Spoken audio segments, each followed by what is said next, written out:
So here we go, guys. Who's ready for the top 10 hottest comics of the week? I am. All right. At number 10, we have Hawkeye.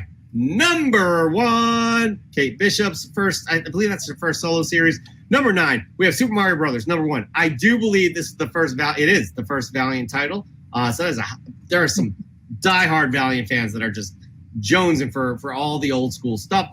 Number 8, we have Amazing Spider-Man number 361. I think y'all know what that is. Number 7, we have Grendel number 1. Number 6, Kang the Conqueror. Number 2, the first appearance of Ravonna Renslayer as Moon Knight. Quite interesting. At number 5, we have the Immortal Iron Fist. Number 8, the first appearance of Fat Cobra. Number 4, Moon Knight. Number 3, the Rod Reed 1 in 25 variant, and we know this is the first appearance of Hunter's Moon. Debatable, I guess. Number 3, Iron Man. Number 12, the Raza Miles Morales 10th anniversary variant. This is 3 weeks in a row, guys. Number 2, we have Nebula. Number 1, the first Nebula solo series. And at number 1, Moon Knight. Number 3, cover A, first appearance of Hunter's Moon. Very interesting week, Chris and Alec. What do you guys think before we get into Chris's top 3 most interesting picks? I think that's a reasonable list. For the most part, I definitely understand Carnage. That's straight hype for the movie. Absolutely. The one that really throws me off is the Nebula one. I was looking at that. That series really wasn't that good. You know what?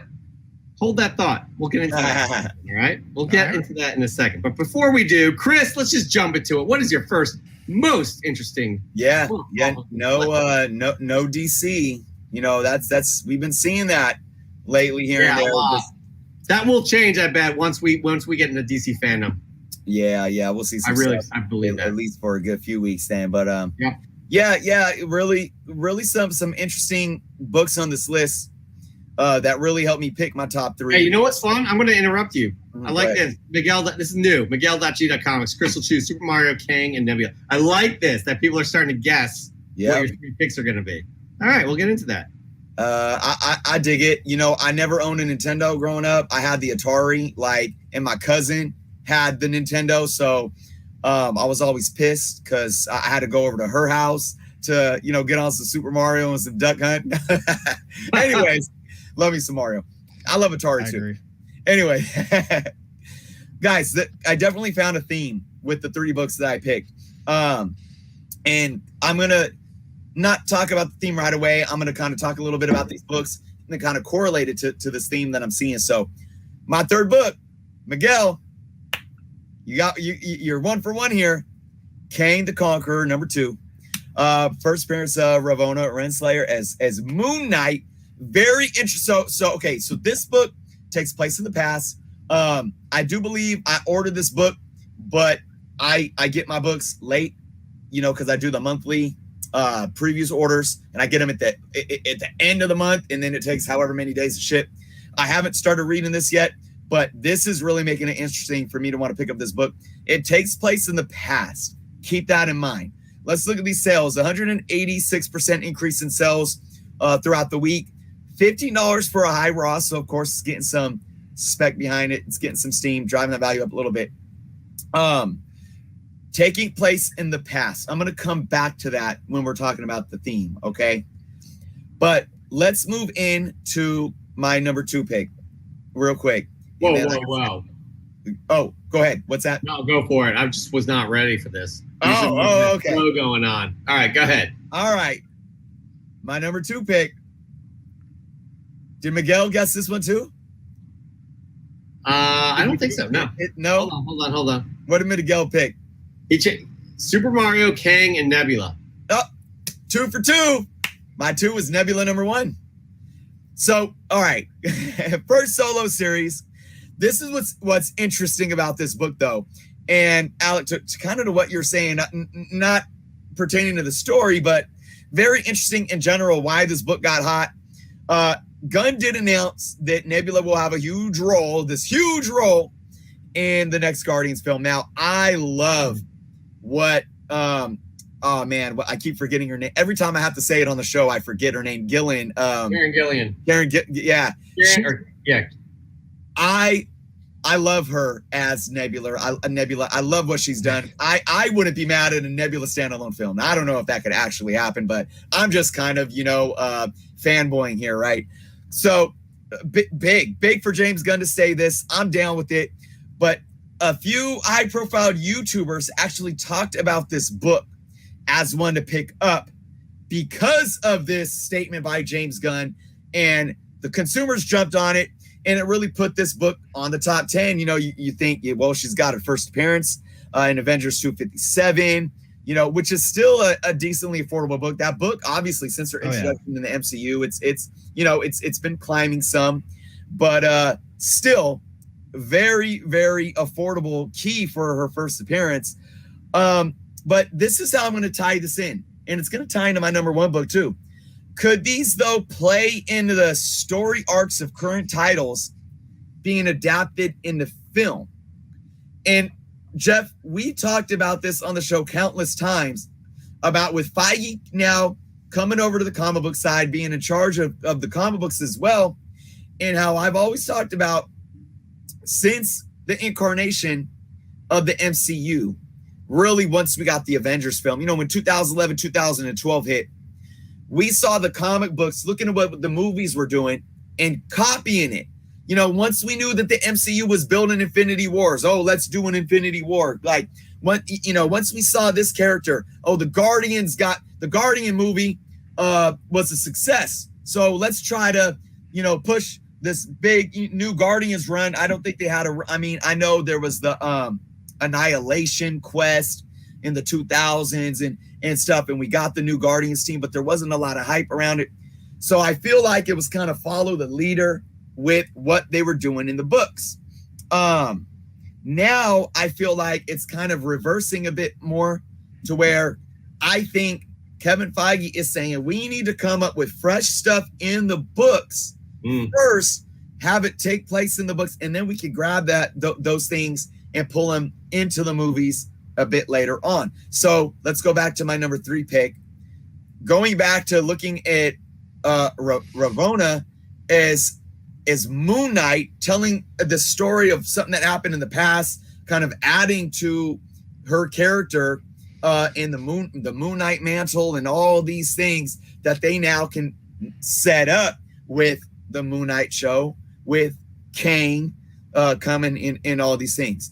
And then you look at Nebula, and again, you know, I'm still in question too of why this book was even hot. Maybe this doesn't correlate the same way, and it was just some YouTubers kind of hyping this up. But who knows? You give Nebula her own series.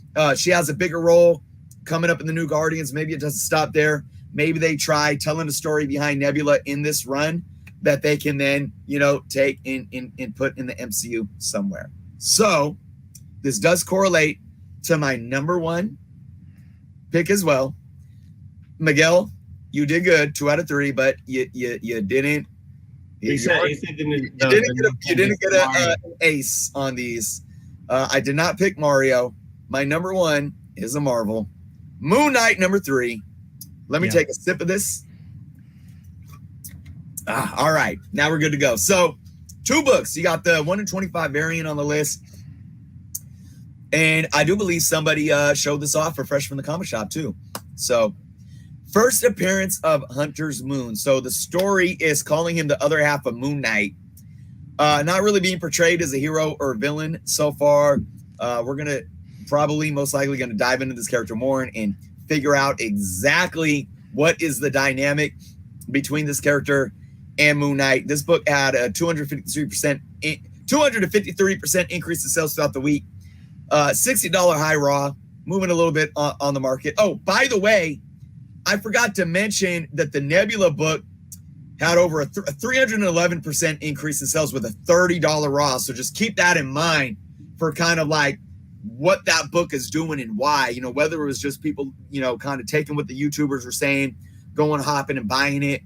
But ironically, the Nebula number 1 is selling for twice as much as the Kang number 2 and Moon Knight number 3, 15 and 16 respectively for those 2 books. Very interesting. I personally would probably, if I had to, pay more for either the Kang or the Moon Knight book rather than the Nebula number 1. It doesn't make a lot of sense.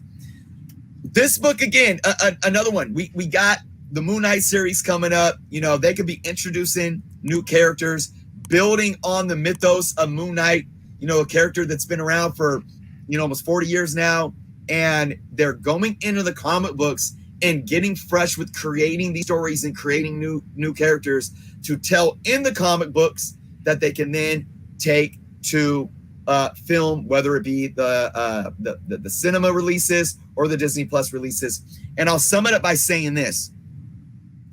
I think it's very smart to do this because we know that the movies and Disney Plus and all that over the last 12, 13 years has brought new viewership to the superhero genre and has brought new readership into comic books. Yep. But we know that you have this other large base of comic book collectors and readers that are kind of, put off by that.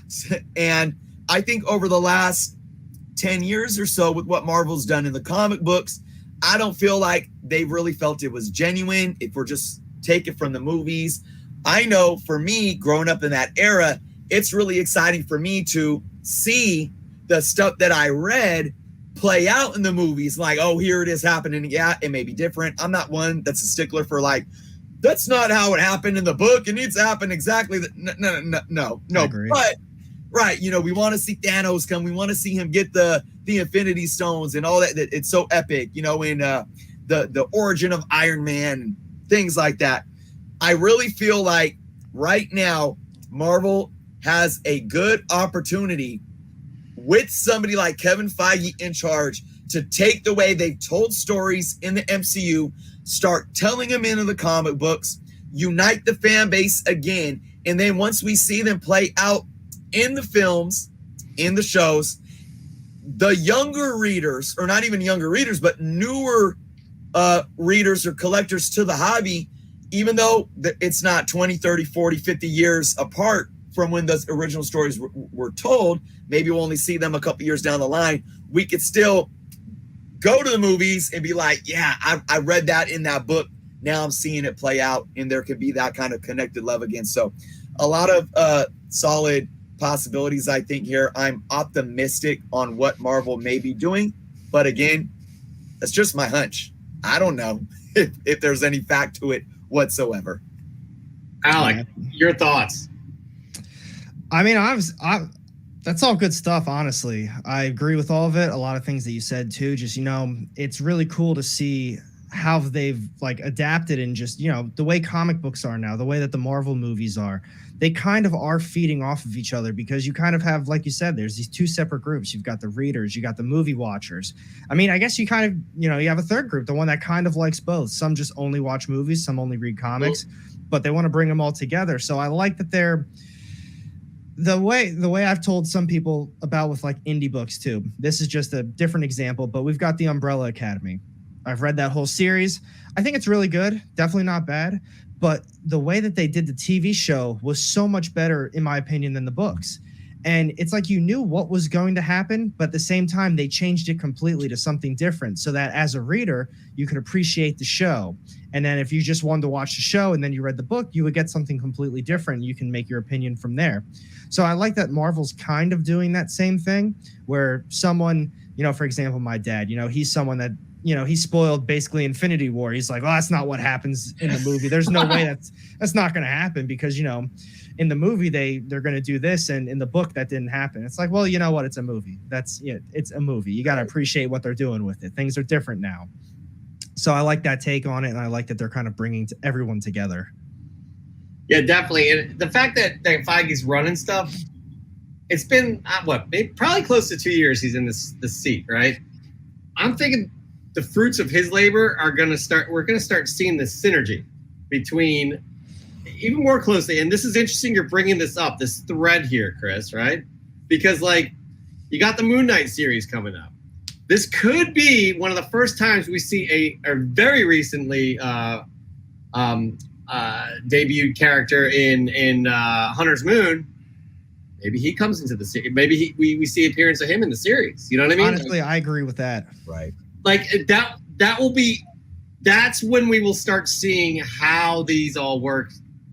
The books and the MCU kind of working even closer together in the way they're setting things up. And from what you guys are saying, getting all of the fan base kind of more excited about these things. And, that's going to ignite everybody from speculators to casual readers, right? Yep. Right there is just going to blow up. So, right. I mean, again, this is all speculation on our part.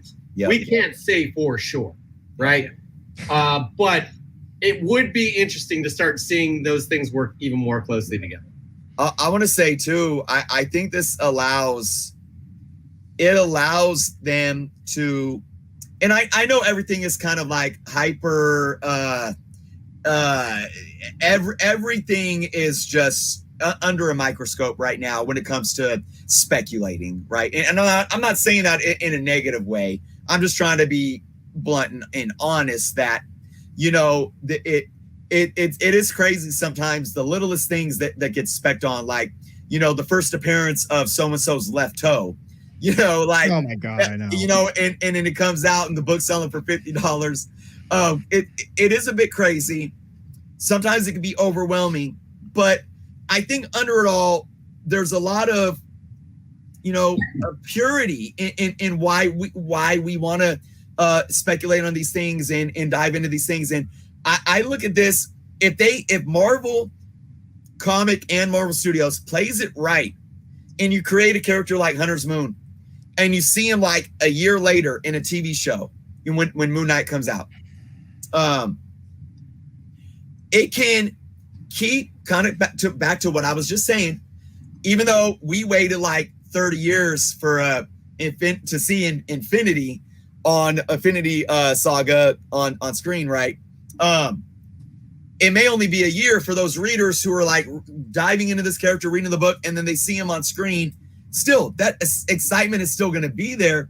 But what it also does is it validates, or it brings in more intrinsic value to, instead of separating the two values, thinking like, these extrinsic values of why we spec on books is only going to be this peak and drop or something. It's not going to last. If they can bring in new characters and actually have them show up in the films, in the movies, and in the TV shows, and solidify the importance of these characters to the broader audiences, the value of those first appearances of those characters in the books can be more concrete and longer lasting over time as well. So in addition to a lot of the things you said, because, I just got done saying I totally agree with all of that. And you're talking about these characters coming from a modern comic into a modern TV show or a movie. And that's definitely the route that they should be taking.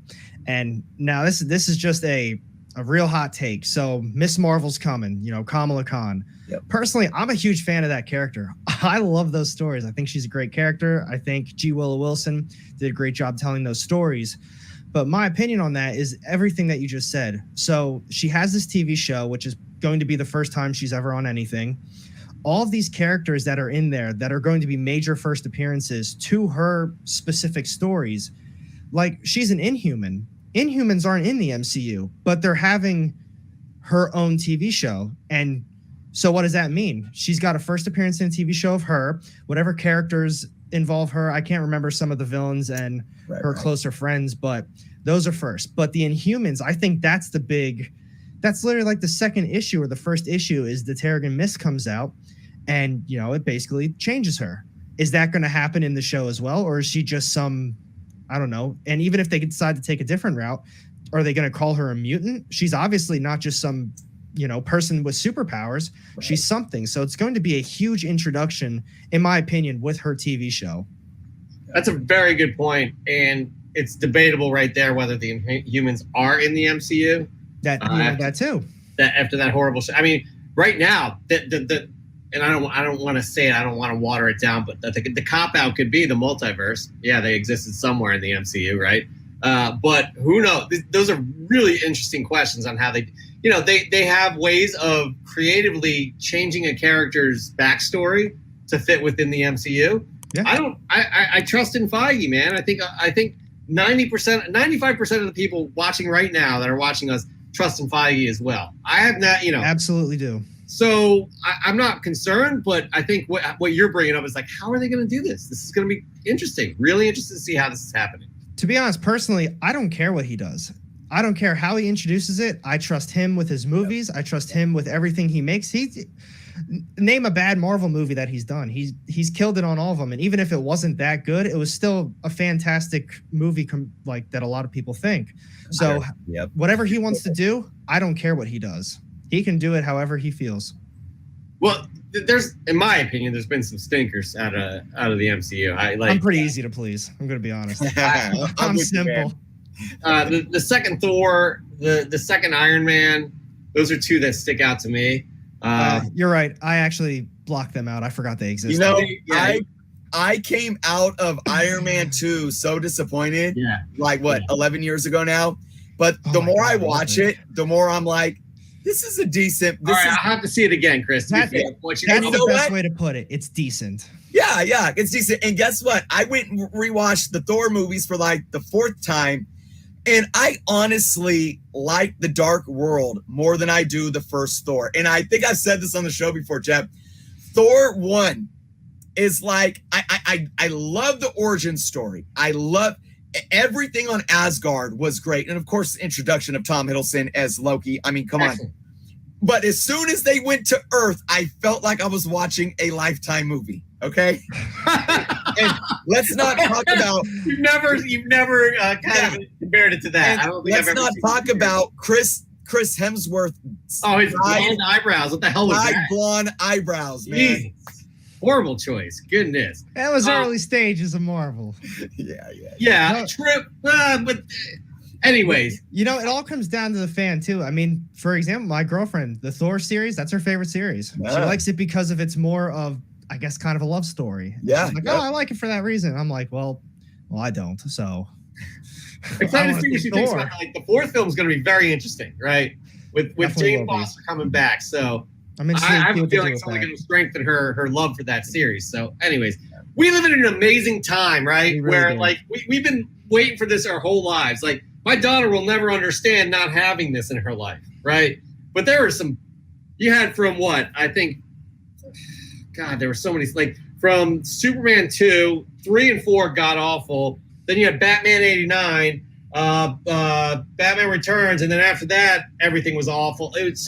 But now we live in a day and age where they've set the bar so high, and they've had so much success. Yep. I think it's like, I'm going to use this analogy. Sorry for those that are not sports fans. It's like those who were Boston fans before 2000 understand. Those after expect greatness. Yeah. So I think us and God, I'm not comparing any of us as Boston fans, but if we are Boston fans pre-2000. Yeah. Now we understand what it's like without this. Now we expect, we don't expect this greatness. I think we appreciate it more. That makes absolute sense. I could say that as well as a Giants fan because the Giants had never won a World Series as the San Francisco Giants, and then they got 3 in a row, and you're like, oh, here they're the Kevin Feige hits, right? I mean, It's kind of like he's winning World Series after World Series, and it's like then we get spoiled, But I'm with you, man, and I think really I want to sum up because I know like a lot of what we talked about with the top 10 and with the books I picked here, and talking about the MCU. A lot of what we're saying is our personal opinions and speculations on what they're doing behind the scenes in their thought processes and what they're doing for the future. I'm very hopeful because let's take Star Wars, for example. We know the Star Wars fan base has been divided, way divided before Rian Johnson came. They were divided when the prequels came out. This divide was like 20 years going. And then you get The Mandalorian, you get Favreau and Filoni doing their work, and over the last few years, it's like it's really crazy to think that so much of that anger and those pitchforks are silenced and put down because everyone is just on board with it. Well, the MCU has been such a hit maker for the last 13 years. And you get a lot of the fans that are just on board with it. And then you get a lot of the moviegoers that are just MCU. But there's still this divide between so-called diehard comic readers, collectors, in the movie going base and so forth. I really think, again, going back to what I talked about with these books, Kevin Feige and team under the Marvel Comics umbrella has the opportunity to continue to patch up a lot of this, especially over the last 10 years, and especially with all the people that are like, that's why I don't read modern comics and stuff like that. I think we're at a pivotal time right now where the Feige genius can really start bridging, building up the bridges and crossing these people over to being a unified fan base again, to where we can really go into simultaneously enjoying these comics and enjoying these movies at the same time. Synergy, 100%. Yep. Right there, we're going to end our top 10 hottest comics of the week. We'll have a brand new list next week, and Chris will pick his 3 most interesting books off that list as well.